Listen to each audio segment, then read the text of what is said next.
መጀመሪያ ይሄን ሙቭመንት ስንጀምር ጥቅም አይደለም መሰረታችን የህዝብን ጥያቄ ነው ያመጣነው። ህዝብ ጥራት ያለው ህክምና ይላል። ከየት ይመጣል ጥራት ያለው ህክምና?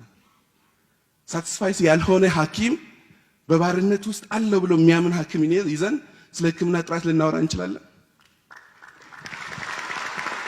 ስለዚህ ደሞዝ እንደው አንዳንዴ ማውራትም አልፈልግም።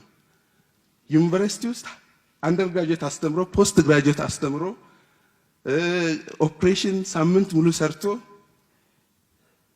ደሞዝ ተብሎ አሲስታንት ፕሮፌሰር 13400 ሲቆራረጥ 9000 ብር ነው የሚደርሰው። በምንሰራው ልክ አይከፈለን። ኢትዮጵያ ማችለውን እየጠየቀ አይደለም የኢትዮጵያ ሐኪም ያለው።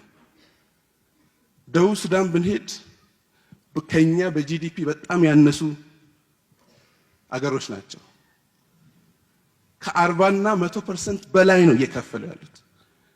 ስለዚህ ትኩረት አለመስጠት ለሐኪም የቆመ ማህበርም ሚኒስተርም ስለሌለ ነው እስካሁን ድረስ ችግራችን እንደዚህ ደረጃ ላይ ደረሰው።